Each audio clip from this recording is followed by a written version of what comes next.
अस्सलामुअलैकुम। Welcome to smart world पीके।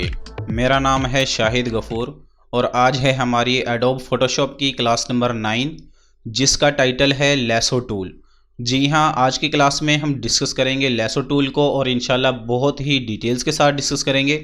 तो फिर आइए स्टार्ट करते हैं।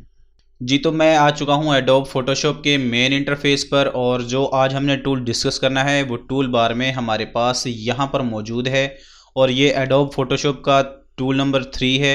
और जैसे ही आप इसके ऊपर माउस के कर्सर को लेके जाते हैं तो आप देख सकते हैं कि यहाँ पर इसका नाम और इसका जो शॉर्टकट है ये लिखा हुआ आ जाता है और साथ में इसका जो काम है वो भी दिखाया जा रहा है कि आप इसकी मदद से किस तरह से काम कर सकते हैं।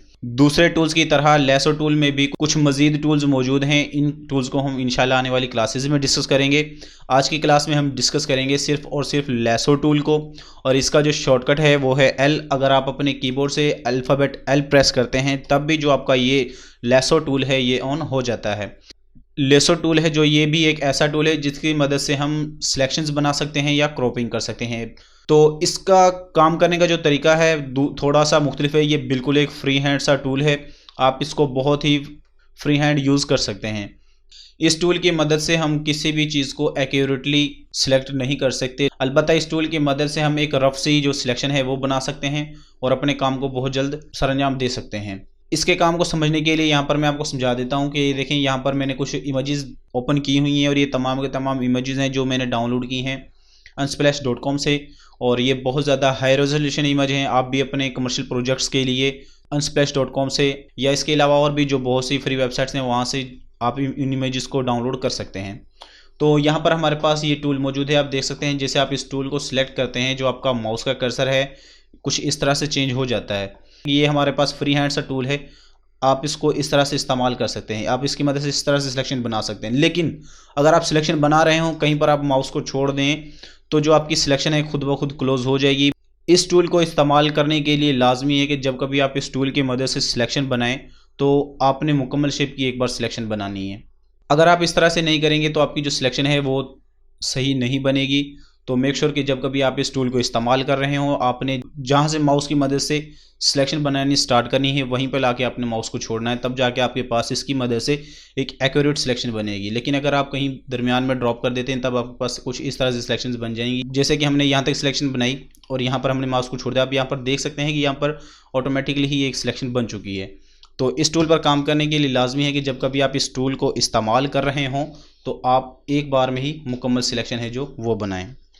यहाँ पर हम मेरे पास एक बॉल का इमेज मौजूद है। अब मैं इस बॉल वाले इमेज की एक सिलेक्शन बनाना चाह रहा हूँ तो ये बहुत ही आसानी के साथ मैं यहाँ से इसकी जो सिलेक्शन है वो बनाना स्टार्ट करूँगा और कुछ इस तरह से माउस की मदद से सिलेक्शन बना लूँगा। तो आप इस टूल की मदद से कुछ इस तरह से फ्री हैंड जो सिलेक्शन है वो बना सकते हैं। अलबत्ता इस टूल पर काम करने के लिए जो आपकी प्रैक्टिस है बहुत ज़्यादा होनी चाहिए, क्योंकि आप इसकी मदद से कोई भी सिलेक्शन तो बना सकते हैं लेकिन इस पर काम करने के लिए बहुत ज़्यादा आपको महारत होनी चाहिए इस टूल पर। यहाँ से मैं इसकी सिलेक्शन बनाना स्टार्ट करता हूँ। ये देखिए यहाँ से मैंने इसकी सिलेक्शन है जो वो बनाना स्टार्ट कर दी है और अब ये जो सिलेक्शन है मेरे पास बन रही है। तो आप इस टूल की मदद से कुछ इस तरह से जो सिलेक्शंस हैं वो बना सकते हैं। अब देखिए यहाँ पर जो हम सिलेक्शन बनाएंगे वो एक्यूरेट तो हो सकता है कि ना हो, लेकिन ये है कि आप इसकी मदद से जो आपका काम है वो जल्दी से कर सकते हैं। जहाँ से आपने माउस को ड्रैग करना स्टार्ट करना है या जहाँ से आपने सिलेक्शन बनानी स्टार्ट करनी है वहीं पे लाके आपने माउस को छोड़ना है। जैसे आप वहाँ पर माउस को लाके छोड़ेंगे तब जाके जो आपकी सिलेक्शन है वो कंप्लीट होगी। यहाँ पर आप देख सकते हैं कि जो मेरी जो सिलेक्शन है वो कंप्लीट हो चुकी है। अब मैं इस सिलेक्शन को जहाँ चाहूँ अपने किसी भी डॉक्यूमेंट पर मूव कर सकता हूँ। इस तरह से जो आप सिलेक्शन बनाएं आप उसको कट भी कर सकते हैं, कॉपी कर सकते हैं या किसी भी न्यू डॉक्यूमेंट पर मूव कर सकते हैं। और अगर आप यहाँ से किसी भी सिलेक्शन को डी सिलेक्ट करना चाहें तो वो भी कर सकते हैं। डी सिलेक्ट करने के लिए ये देखें इसी टूल पे आपने रहते हुए राइट क्लिक करना है। राइट क्लिक करने के बाद यहाँ पर आपके पास ऑप्शन मौजूद है डी सिलेक्ट का और जो डी सिलेक्ट का जो शॉर्टकट है वो है कंट्रोल डी। अगर आप अपने कीबोर्ड से कंट्रोल प्लस डी प्रेस करते हैं तब भी जो आपकी ये जो सिलेक्शन है वो डी सिलेक्ट हो जाती है। इसके साथ ही अगर आप अपनी सिलेक्शन को डी सिलेक्ट करना चाहते हो तो यहाँ सिलेक्ट के मेन्यू में आपके पास डी सिलेक्ट का ऑप्शन मौजूद है और यहाँ भी आपके पास कंट्रोल प्लस डी का जो शॉर्टकट है ये मौजूद है। अगर आप यहाँ से डी सिलेक्ट करना चाहें तो यहाँ से कर सकते हैं। अगर आप अपने कीबोर्ड से डी सिलेक्ट करना चाहें शॉर्टकट की मदद से तो वो भी कर सकते हैं। लेकिन अगर आप राइट क्लिक करें तब भी आपके पास यहाँ पर ऑप्शन मौजूद है, आप यहाँ से भी अपनी जो सिलेक्शंस हैं उनको डी सिलेक्ट कर सकते हैं। इसके अलावा जिस तरह से हमने मार्की टूल को देखा, अगर आप यहाँ पर अपनी सिलेक्शंस को इन्वर्स करना चाहें तो इन्वर्स भी कर सकते हैं, या किसी भी सिलेक्शन को इस टूल की मदद से जो हमने बनाई हो उसको अगर हम ट्रांसफॉर्म करना चाहें तो वो भी कर सकते हैं। यहाँ पर हमारे पास ट्रांसफॉर्म सिलेक्शन का ऑप्शन मौजूद है, जिसे हम इस पर क्लिक करेंगे, जो हमारी सिलेक्शन होगी वो यहाँ पर सिलेक्ट हो जाएगी और हम इसको बहुत ही आसानी के साथ ट्रांसफॉर्म कर सकते हैं। तो आई होप आपको यहाँ तक समझ आई होगी कि जो ये लेसो टूल है आप इसकी मदद से किस तरह से जो रफली सी जो सिलेक्शंस हैं वो बना सकते हैं। तो ये देखिए यहाँ पर जो हमारी सिलेक्शन है वो बन चुकी है। अब आप इस पार्ट को जहाँ पर मूव करना चाहें मूव कर सकते हैं। यहाँ से जो सिलेक्टेड पार्ट था इस लेयर में वो तो हमने सिलेक्ट करके यहाँ पर मूव कर लिया है। अब जो आपके पास यहाँ पर बैकग्राउंड लेयर है, बैकग्राउंड लेयर में जो आपके पास वाइट कलर है ये यहाँ पर शो होने लग जाएगा, जिस तरह से हमने डिस्कस किया था मार्की टूल में। क्योंकि ये जो टूल्स हैं हमारे पास सिलेक्टिंग या क्रॉपिंग टूल है, तो हम इन टूल्स की मदद से सिलेक्शंस बना सकते हैं या क्रॉपिंग कर सकते हैं, या जितना पार्ट हमें चाहिए वो हम रख सकते हैं। जो अननेसेसरी पार्ट है उसको अगर हम डिलीट करना चाहें तो उसको डिलीट भी कर सकते हैं। तो इसके साथ ही मेरे पास यहाँ पर एक दूसरा इमेज मौजूद है। अब हम इसके ऊपर प्रैक्टिस करेंगे अपने इस लेसो टूल की मदद से कि हम इस टूल की मदद से किस तरह से सिलेक्शंस बना सकते हैं। ये देखिए यहाँ से मैंने लेसो टूल को सिलेक्ट कर लिया है। जब आप लेसो टूल को सिलेक्ट कर लेते हैं तब आपका जो माउस का कर्सर है कुछ इस तरह से चेंज हो जाता है। इस टूल की मदद से आप इस तरह से बहुत ही आसानी के साथ कोई भी रफ सी जो सिलेक्शन है वो बना सकते हैं। इस टूल पर काम करने के लिए आपको बहुत अच्छे से इसकी प्रैक्टिस करनी होगी, क्योंकि आप इसकी जितनी ज़्यादा प्रैक्टिस करेंगे उतने ही ज़्यादा बेटर तरीके से आप इससे जो सिलेक्शंस है वो बना सकते हैं। तो मैं आपको यही सजेस्ट करूँगा कि आप इस टूल पर काम कर रहे हो तो इस टूल की बहुत अच्छी तरह से प्रैक्टिस करें, तब इस टूल पर काम करें। यहाँ पर मैंने जो सिलेक्शन है बहुत ही आसानी के साथ इसे एप्पल की बना ली है by using of lasso tool. तो आप इस तरह से कोई भी रफली से जो सिलेक्शन है वो बना सकते हैं। अब देखिए यहाँ से मैं अगर इस एप्पल की शेप को कहीं पर भी मूव करना चाहूँ अपने किसी भी न्यू डॉक्यूमेंट पर तो वो भी कर सकता हूँ, लेकिन अभी के लिए मैं इस वाली शेप को कहीं पर भी मूव नहीं कर रहा। यहाँ पर देखें कि मेरे पास एक और पोर्ट्रेट मौजूद है। यहाँ इस पोर्ट्रेट में मेरे पास एक मैकडोनल्ड्स का लोगो मौजूद है। मैं यहाँ से सिर्फ इस वाले पार्ट की सिलेक्शन बनाना चाह रहा हूँ और इसको कहीं पर भी अगर मूव करना चाहूँ तो वो भी कर सकता हूँ।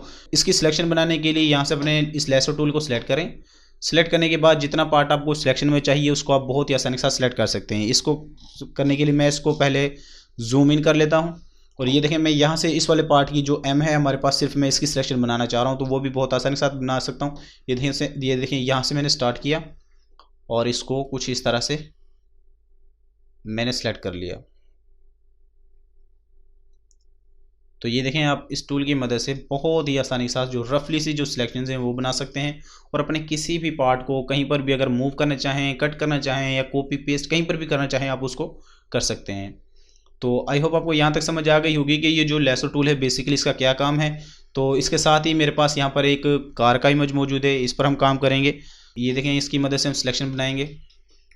यहाँ लेसो टूल पर रहते हुए आपने यहाँ से या कहीं से भी जहाँ से आपको अच्छा लग रहा हो आप इसकी मदद से सिलेक्शन बना सकते हैं और बहुत ही आसानी के साथ अपने किसी भी सिलेक्टेड पार्ट को आप अगर किसी भी दूसरे डॉक्यूमेंट पर मूव करना चाहें तो वो कर सकते हैं। बेसिकली इस टूल की मदद से आप एक्यूरेट है जो वो सिलेक्शन तो नहीं बना सकते, अलबत्ता ये है कि आप इसकी मदद से जो आपका वर्क फ्लो है उसको आप बहुत तेज़ कर सकते हैं। तो ये देखें यहाँ पर जो मेरी सिलेक्शन है वो यहाँ पर बन चुकी है और अगर मैं इसमें बाद में कोई भी चेंजेस करना चाहूँ मैं बहुत ही आसानी के साथ कर सकता हूँ।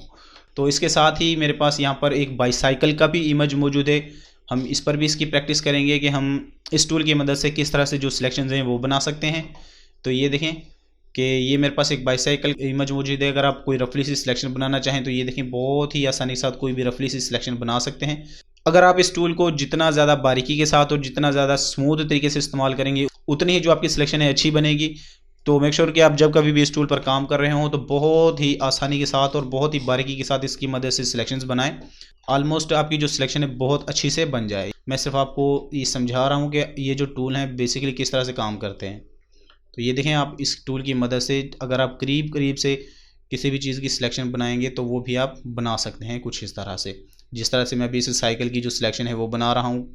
किसी भी ऑब्जेक्ट की आप इस तरह से सिलेक्शन बना सकते हैं। तो इस टूल पर काम करने के लिए आपको बहुत अच्छी तरह से महारत होनी चाहिए और ये महारत तभी होगी जब आप इसकी बहुत अच्छी तरह से प्रैक्टिस करेंगे। तो अभी तक जो हमने काम किया है, जितने हमने टूल्स किए हैं, आप उनकी बहुत अच्छी तरह से प्रैक्टिस करें और उनको बार बार देखें। वीडियोस आपके पास मौजूद हैं, आप इन वीडियोस को बार बार देखें और इनकी बहुत अच्छी तरह से प्रैक्टिस करें ताकि इन फ्यूचर हमने क्योंकि इन टूल्स को बहुत अच्छी तरह से इस्तेमाल करना है, इनकी मदद से हमने बहुत ही कमाल की चीज़ें बनानी है, तो आपको ये पता होना चाहिए कि हमने किस जगह पे कौन सा टूल इस्तेमाल करना है। तब आपको इन चीज़ों की पहचान हो जाएगी, तो आप बहुत ही आसानी से जो अपना काम है उसको कर सकते हैं। तो अभी तो ये हमारा सिर्फ बेसिक सा ही काम है, इंशाल्लाह बहुत जल्द हम बहुत ही एडवांस काम स्टार्ट करने वाले हैं। तो ये देखें यहाँ पर भी ये जो सिलेक्शन है मैंने बना ली है। अगर मैं इस सिलेक्टेड पार्ट को किसी भी अगर कैनवस पर मूव करना चाहूँ तो बहुत ही आसानी के साथ कर सकता हूँ। जिस तरह से हमने स्टडी किया था मार्की टूल को, तो इसकी मदद से भी हम जो इस तरह की सिलेक्शन है वो बना सकते हैं। तो उसके बाद यहाँ पर मेरे पास एक और साइकिल का इमेज मौजूद है। अगर हम इसको सिलेक्ट करना चाहें तो वो भी यहाँ पर बहुत ही आसानी के साथ कर सकते हैं। यहाँ लेसो टूल पे रहते हुए अगर आपने कोई रफली सी सिलेक्शन लेनी हो तो वो भी ले सकते हैं, जिस तरह से मैं अभी आपको बता रहा था। अगर आप इस पर बहुत ही बारीकी के साथ, यानी कि अगर बहुत ही करीब करीब से सिलेक्शन बनाएंगे, तब आपकी जो सिलेक्शन है बहुत अच्छी बन जाएगी। अब आपने यहाँ पर एक चीज़ तो नोट की होगी कि दूसरे टूल्स की तरह अगर आप टूल को भी सिलेक्ट करते हैं तो यहाँ सब मेन्यू बार में आपके पास जो इसकी प्रॉपर्टीज़ हैं वो चेंज हो जाती हैं। तो ये देखें यहाँ पर भी आपके पास कुछ वही मिलती जुलती सी प्रॉपर्टीज़ मौजूद हैं जो आपके पास यहाँ मार्की टूल में मौजूद हैं। यहाँ पर जो पहला बटन है वो आपके पास न्यू सिलेक्शन का है। अगर आप यहाँ से कोई भी सिलेक्शन बनाते हैं, ये देखें कुछ इस तरह से आपने एक सिलेक्शन बना ली, लेकिन अगर आप कोई दूसरी सिलेक्शन बनाएंगे, जो पहली वाली सिलेक्शन है वो यहाँ से ख़त्म हो जाएगी। तो इसके साथ ही बिल्कुल यहाँ पे आपके पास एक ऐड टू सिलेक्शन का ऑप्शन मौजूद है। अगर आप इसकी मदद से कोई सिलेक्शन बनाना चाहें तो वो भी बहुत आसानी के साथ बना सकते हैं। जैसे कि मैं यहाँ से इस वाले पार्ट की पहले सिलेक्शन बनाना चाह रहा हूँ, इसको मैं सिलेक्ट करूँगा कुछ इस तरह से और यहाँ ला के छोड़ दूँगा। इसी तरह से अब मैं यहाँ से सिलेक्शन बनाना स्टार्ट करूँगा और इतने इस वाले पार्ट को यहाँ से इसमें ऐड कर लूँगा। तो आप देख सकते हैं यहाँ पर ये जो दो मैंने अलग-अलग सिलेक्शंस बनाई थी वो एक ही सिलेक्शन में कन्वर्ट हो चुकी हैं। बहुत ही आसानी के साथ जो छोटी छोटी सी जो सिलेक्शंस हैं वो बना के भी अपनी इन सिलेक्शंस में ऐड कर सकते हैं। तो यहाँ पर ये जो बटन है ऐड टू सिलेक्शन का, आप इस बटन को कुछ इस तरह से इस्तेमाल कर सकते हैं। बिल्कुल इसके सामने हमारे पास एक और बटन मौजूद है सब्ट्रैक्ट टू सिलेक्शन। अगर आप इसकी मदद से कहीं पर भी कोई सिलेक्शन बनाएंगे, इस वाली सिलेक्शन के अंदर आएगा वो यहाँ से ख़त्म हो जाएगा, यानी कि सब्ट्रैक्ट हो जाएगा। तो ये देखें आप इस तरह से अपने किसी भी सिलेक्शन को अगर आप यहाँ से ख़त्म करना चाहें तो वो भी कर सकते हैं। जिस तरह से हमारे पास मार्की टूल में यहाँ पर ऑप्शन मौजूद है इंटरसेक्ट का, बिल्कुल इसी तरह से यहाँ इस टूल में भी इंटरसेक्ट का एक ऑप्शन मौजूद है। अगर आप इस टूल पर रहते हुए या इस वाले बटन पर रहते हुए कोई भी अगर आप सिलेक्शन बनाएंगे, जो सिलेक्शन इस वाली सिलेक्शन के अंदर आएगी वो सिलेक्शन मौजूद रहेगी, बाकी जो बाहर वाली सिलेक्शन होगी वो यहाँ से ख़त्म हो जाएगी। और यही जो काम है आप शॉर्टकट्स की मदद से भी कर सकते हैं। जैसे कि अगर आपको कहीं पर सिलेक्शन बनानी हो, एक सिलेक्शन बना लें कुछ इस तरह से। देखिए मैंने यहाँ पर एक सिलेक्शन बना ली। जैसे मैं अपने कीबोर्ड से शिफ्ट का बटन होल्ड कर लेता हूँ तो यहाँ जो हमारे पास ऐड टू सिलेक्शन का जो बटन है ये ऑन हो जाता है और हमारा जब माउस का कर्सर है इसके लेसो टूल के साथ प्लस का साइन आ रहा है, मतलब ये कि अब ये जो टूल है हमारे पास ऐड टू सिलेक्शन के तौर पे काम करेगा। अगर हम अब कोई भी सिलेक्शन बनाएंगे तो वो भी यहाँ पर मौजूद रहेगी और पहले वाली जो सिलेक्शन है वो भी यहाँ पर मौजूद रहेगी। अगर हम अपने कीबोर्ड से आल्ट की को होल्ड कर लें और तब यहाँ पर अगर कोई भी सिलेक्शन बनाएं, जो सिलेक्शन इसके अंदर आएगी वो यहाँ से डिलीट हो जाएगी। अब ये जो आपका टूल है सब्ट्रैक्ट टू सिलेक्शन के तौर पे काम करेगा और यहाँ भी आप देख सकते हैं कि जो आपका सब्ट्रैक्ट टू सिलेक्शन वाला जो बटन है वो यहाँ पर ऑन हो चुका है। अगर आप अपने कीबोर्ड से आल्ट प्लस शिफ्ट प्रेस कर लेते हैं तब आपका जो माउस का कर्सर इसके साथ क्रॉस लगा हुआ आ जाता है अपने लेसो टूल के साथ। अब ये जो आपका टूल है इंटरसेक्ट सिलेक्शन टूल के तौर पे काम करेगा। कोई भी जो सिलेक्शन है इस वाली सिलेक्शन के अंदर आएगी वो यहाँ पर मौजूद रहेगी और बाकी जो सिलेक्शन है वो यहाँ पर ख़त्म हो जाएगी। तो आप इस तरह से इन टूल्स को इस्तेमाल कर सकते हैं, शॉर्टकट्स की मदद से भी, सब मेन्यू बार से भी आप इन टूल्स को इस्तेमाल कर सकते हैं। जिस तरह से हमारे पास मार्की टूल में यहाँ पर फैदर का ऑप्शन मौजूद है, बिल्कुल इसी तरह से यहाँ पर भी हमारे पास फैदर का ऑप्शन मौजूद है। अगर हम कोई भी सिलेक्शन बनाएं, अगर हम उस पर फैदर अप्लाई करना चाहें तो वो भी कर सकते हैं। ये चूंकि मेरे पास बहुत ज़्यादा हाई रेजोल्यूशन इमेज है, अगर मैं इन पर कोई फैदर अप्लाई करूँगा तो मुझे बहुत ज़्यादा फैदर अप्लाई करना होगा, तब जाके जो चेंजेस हैं इन पर अप्लाई होंगी। तो आपने जब भी कोई फैदर अप्लाई करना है अपनी इमेज की क्वालिटी के लिहाज से अप्लाई करना है। एक तो ऑप्शन आपके पास यहाँ फैदर का आपके पास सब मेन्यू में मौजूद है और इसके साथ ही अगर आप कोई भी सिलेक्शन बनाएं और उस पर तब आप राइट क्लिक करें तब भी आपके पास यहाँ पर एक फैदर का ऑप्शन मौजूद है। आप यहाँ से भी अपनी मर्जी का कोई भी जितना फैदर अप्लाई करना चाहें यहाँ पर अप्लाई कर सकते हैं। तो ये थी आज की वीडियो जिसमें हमने लेसो टूल और इसकी जो दूसरी सेटिंग्स हैं उनको डिस्कस किया। आई होप आपको इस टूल की भी समझ आई होगी। अगर आपको इस टूल से रिलेट कोई भी प्रॉब्लम हो तो आप मुझे कमेंट कर सकते हैं। आई होप आपको ये वीडियो भी पसंद आई होगी। अगर आपको ये वीडियो पसंद आई हो तो लाजमन लाइक करें, कमेंट करें, शेयर करें और अगर अभी तक आपने मेरे चैनल को सब्सक्राइब नहीं किया तो जल्दी से सब्सक्राइब कर लें और साथ में बने हुए बेल आइकन को भी प्रेस कर दें। इन फ्यूचर जो आने वाली वीडियोज़ हों उनकी नोटिफिकेशन आपको बर वक्त मिलती रहें।